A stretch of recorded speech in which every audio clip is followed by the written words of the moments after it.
레노버 12.7 태블릿 가성비 너무 좋죠. 근데 이번에 일명 440 반글화 풀림 사태로 인해서 구매를 망설이거나 구매자라면 혼란에 빠진 분들도 더러 계실 겁니다. 근데 누가 됐건 반글화 할 수 있는 방법은 다 있는데요. 제가 현 시점 기준으로 반글화 할 수 있는 방법 상황별로 정리해 드릴게요.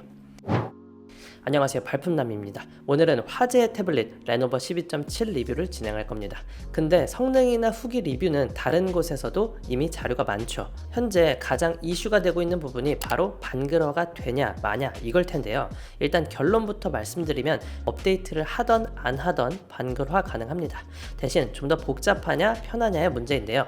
그래서 오늘 영상에서는 리뷰랑 성능 테스트는 간단하게 진행해 보고요. 한글화하는 방법에 대해서 좀 더 면밀하게 리뷰해 보도록 할게요. 구매를 망설이는 분들은 전반부를 흥미롭게 시청해 주시면 되고요. 이미 구매하신 분들은 후반부를 좀 더 집중해서 봐주시면 되겠네요. 자, 그럼 간단하게 성능 테스트부터 반글화 방법까지 빠르게 살펴볼게요. 바로 출발해 보시죠.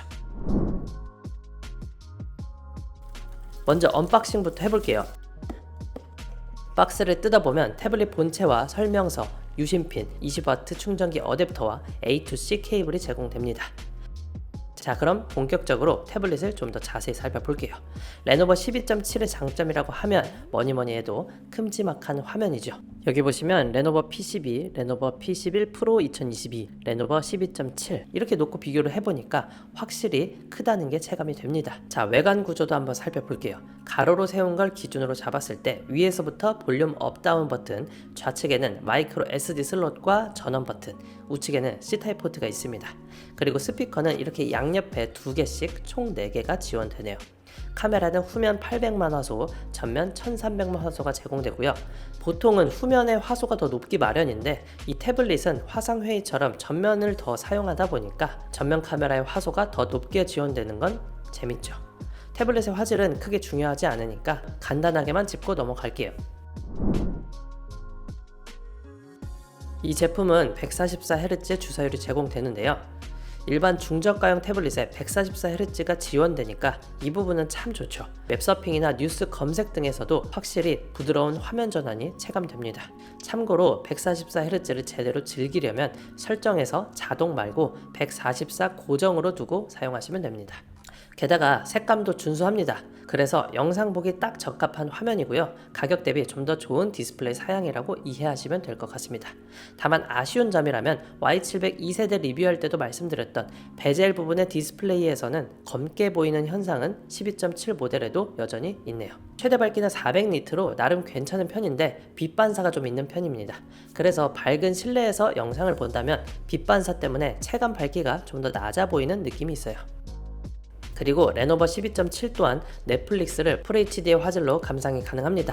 DRM 인포에 들어가 보면 와이드바인 L1 등급인 걸 확인할 수가 있죠. 직구 태블릿의 경우 L3 등급이라서 화질이 SD로 제한되기도 하는데 L1 등급이면 넷플릭스, 쿠팡, 디즈니 플러스 등 대부분 FHD 이상 해상도로 시청 가능합니다.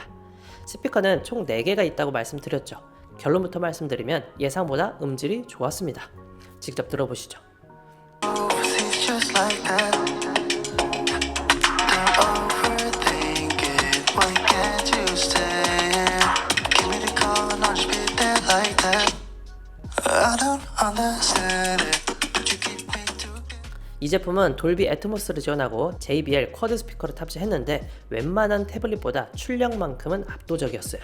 음질 자체가 디테일하고 정교하다 볼 수는 없겠지만 그래도 간단하게 음악을 듣거나 영화나 드라마를 보기에는 전혀 부족함이 없는 그런 음질 수준이다 라고 이해하시면 되겠습니다.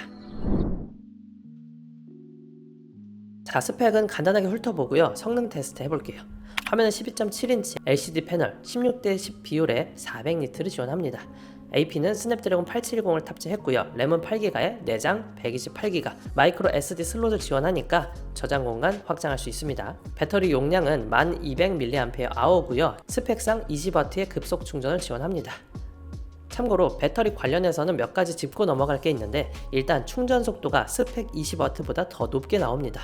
실제로는 25에서 30W 수준까지 급속 충전이 가능하고요. 실사용 시간은 100% 밝기 기준으로 5시간에서 6시간 정도 영상 재생이 가능하고 50% 밝기에서는 8시간에서 9시간 재생 가능한 수준입니다. 이 제품은 AP도 꽤나 좋은 스냅드래곤 870이 탑재됐습니다. 레노버 Y700 1세대에 들어갔던 칩셋이죠. 기본 성능 테스트인 긱벤치 6와 3D마크 돌려볼게요. 긱벤치 6의 CPU 점수는 싱글 1314점, 멀티코어 3447점이 나왔습니다. 그래픽카드 점수는 3320점이었어요. 이 정도면 최신 플래그십 태블릿과 비비기는 힘들겠지만 갤럭시 탭 S7보다는 좀 더 좋다라고 보시면 되겠고요. 3D마크 와이드 라이프 점수는 4199점이 나왔고요. 같은 칩셋을 탑재한 레노버 Y700에서도 웬만한 게임은 구동이 가능했죠. 이 제품도 원시는 중에서 상업, 배그 상업, 아스팔트도 상업에서 플레이 가능하고요. 게이밍 태블릿은 아니지만 게임까지도 가능한 스펙이다 라고 이해하시면 되겠습니다. 와일드라이프 스트레스 테스트를 통해서 20번 돌려봤을 때 안정성은 96.1%로 4% 내외의 하락폭이면 준수하다 볼 수가 있고요. 배터리 소모나 온도 상승폭 또한 괜찮은 결과였습니다. 이 정도만 보더라도 왜 가성비 태블릿이라고 불리는지 알 수 있는 대목이죠. 자, 먼저 가격부터 살펴볼게요. 직구 제품인 만큼 가격이 꽤 변동하는 편입니다. 레노버 12.7은 발품남 채널에서 저렴한 가격에 선착순 핫딜을 진행하기도 했죠. 지금 프로모션 코드는 만료됐지만 일반 할인 가격으로 구매할 수가 있습니다. 평균적으로 30만원대 내외에 판매가 되고 있어요. 제가 다양한 링크를 영상 설명란에 걸어 드릴 테니까요. 판매처별로 가격을 한번 비교해서 괜찮은 가격에 구매하시면 되겠습니다. 그리고 특가에 구매할 자신이 있는 분들이라면 추후에 타이밍을 잘 맞춰서 구매 시기를 잡아보는 것도 좋은 방법이 되겠네요.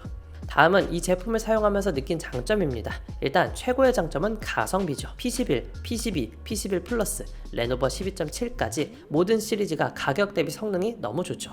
이번에는 AP가 스냅드래곤 870, 주사율도 144Hz, 고속 충전도 지원하고요. 해상도, 화질, 음질까지 준수하기 때문에 가격을 생각해보면 불만이 없는 제품입니다.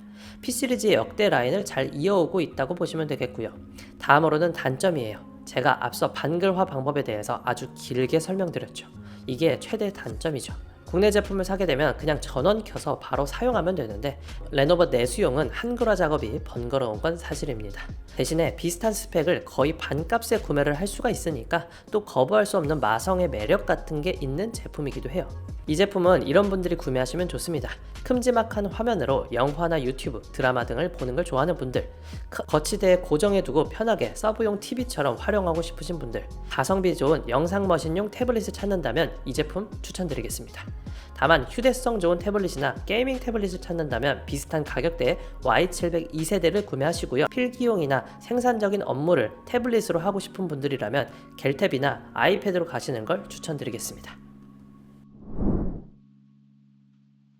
자, 반글화 방법에 대해서 말씀드리기 전에 간단하게 히스토리를 읊어볼게요. 레노버 태블릿은 내수판을 해외 직구해서 사용하기 때문에 공식적으로 한글 언어를 지원하지 않습니다. 그래서 사용자 편의를 위해서 반글화를 진행하게 되는데요. 반글화하는 방법은 셋 에딧 앱을 통해서 로컬 값만 수정하는 방식을 많이 사용합니다.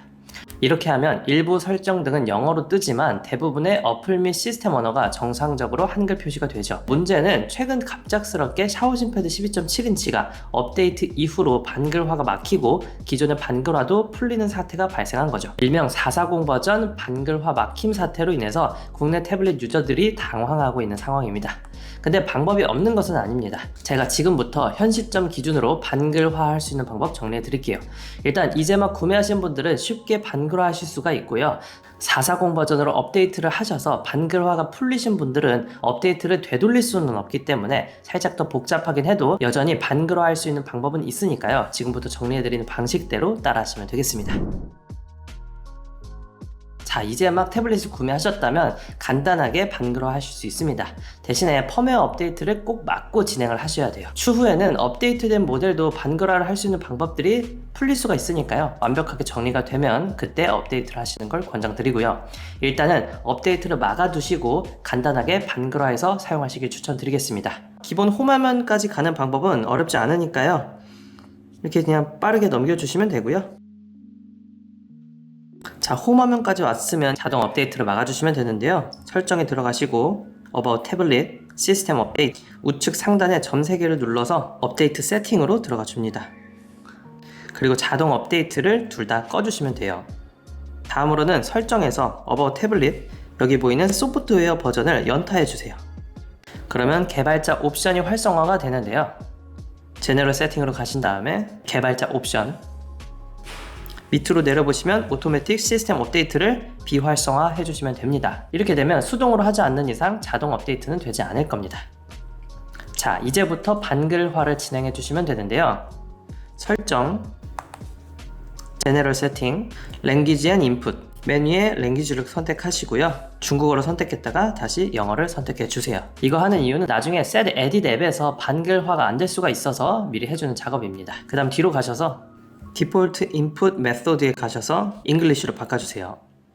다음으로는 뒤로 가셔서 데이트 앤 타임으로 가신 다음에 타임존에서 지역을 한국으로 바꿔주십니다. 사우스 코리아 선택해 주시고요. 그 다음에는 홈 화면으로 돌아가신 다음에 앱센터를 눌러주세요. 아무거나 눌러서 쭉쭉 넘어가 주시고요. 우측 상단의 검색창에서 구글 플레이 스토어를 검색해 줍니다.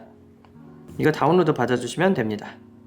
그리고 다운로드 받는 동안 하나 더 해주셔야 할 게 설정으로 들어가신 다음에 앱스에 들어가시고 우측 상단에 점 3개를 눌러주신 다음에 구글 베이직 서비스 들어가신 다음에 활성화 해주시면 구글 스토어에서 아이디 입력하실 수가 있습니다.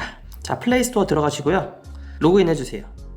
그 다음 플레이 스토어가 실행이 되면 검색창에 Set Edit이라고 검색해 줍니다. 그래서 메뉴에 있는 요거 인스톨 해주시면 돼요. 그대로 열어주시고요. 여기 상단에 보이는 Add New Setting에 들어가셔서 System Locales Save Changes KO 대문자 KR Save Changes 그리고 나서 밑으로 쭉 내려보시면 여기 바뀐 거 확인하시면 됩니다. 그리고 나서 전원 버튼 꾹 눌러서 재부팅 해주시면 돼요. 재부팅 했을 때 이렇게 잠금 화면에 한글이 나오면 제대로 된 겁니다. 이제 어려운 거는 다 끝났습니다. 구글 키보드 설치해 주시고요. 설정에서 구글 키보드만 활성화를 시켜 주시고요. 추가 언어에서 한국어만 잘 추가를 해주시면 모든 설정은 완료가 됩니다. 자, 이제 간단하게 최적화도 해볼게요. 바탕 화면에 앱을 일단 정리해 줘야겠죠. 저는 배경 화면에 있는 중국어는 모조리 삭제해 줬습니다. 어차피 우리가 쓰는 건 게임이나 넷플릭스, 유튜브 이런 것들이잖아요. 사실 여기 있는 거 다 지워도 상관없어요. 만약 바로 삭제가 안 되는 건 여기 느낌표를 누르시고요.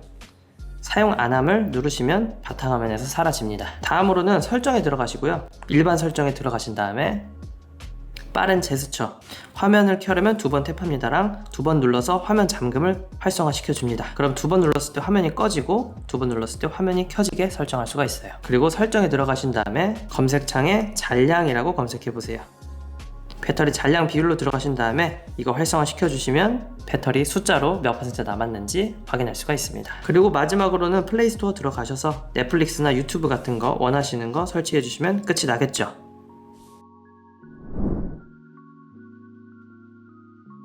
자, 이미 440 버전으로 업데이트를 하셨다면 업데이트를 되돌릴 수는 없다고 말씀드렸죠. 그런 분들은 좀 더 복잡하지만 반글화를 할 수 있는 방법은 있습니다. 대신 PC 연결은 꼭 하셔야 해요. 언뜻 복잡해 보여도 이대로만 따라하면 은근 간단하게 진행 가능합니다. 자, 시작해 볼게요. 반글화 작업을 진행하기 전에 바탕화면이 나올 때까지 영어를 선택한 후에 초기 설정을 먼저 해주시면 됩니다. 초기 설정하는 건 대부분 하실 테니까 이 화면이 나올 때까지 쭉 넘어오시면 돼요. 다음으로 ADB 프로그램을 다운로드 하셔야 해요. 설명란에 링크를 참고하셔서 진행해 주시면 됩니다. 윈도우용 SDK 플랫폼 도구 다운로드를 누르고 약관에 동의하면 플랫폼 2를 내려받을 수 있어요. 나중에 명령어 실행해서 경로를 찾기 힘들 수 있으니까 웬만하면 설치를 로컬 디스크 C나 D에 받아주세요. 다음으로는 언어팩을 설치해 줍니다. 태블릿에 APK로 된 언어팩을 내려받아서 설치하시면 됩니다. PC로 다운로드 하시고요. 케이블을 연결해서 태블릿으로 옮겨주시면 태블릿으로 옮길 때는 아무 폴더나 옮겨도 상관없고요. 기본의 파일 탐색기를 열고 옮겼던 폴더에 해당 APK 파일을 실행해서 언어팩을 설치하시면 끝입니다. 언어팩 설치가 끝나면 설정, 휴대전화 정보에서 소프트웨어 버전을 7번 연속으로 터치해서 개발자 옵션으로 활성화되는데요. 개발자 옵션에 들어가서 USB 디버깅을 활성화해주세요. 그리고 USB를 제거 후에 다시 연결하면 USB 디버깅을 허락하시겠습니까? 라는 이 메시지가 나오는데 허락을 눌러주시면 됩니다. 자, 이제 윈도우 버튼을 누르고 CMD 관리자 권한으로 실행해주세요. 여기서 ADB 프로그램 경로를 입력하시면 되는데요. 제가 알려드리는 순서대로 명령어를 입력하시면 됩니다. 입력이 끝났으면 태블릿에 설치했던 랭귀지 세팅을 열어주세요. 여기서 한국어를 선택해 주시면 끝입니다. 이제 한글화 되어서 사용 가능합니다. 만약 언어가 바뀌지 않거나 오류 메시지가 나온다면 CMD를 다시 열어서 앞서 진행했던 1번에서 6번까지의 명령어를 다시 입력해 보세요. 그럼 대부분 해결되실 겁니다. 그리고 최적화하는 방법은 바로 직전 파트 후반부에 설명드렸으니까요. 여기서 같이 확인해 보시면 되겠습니다.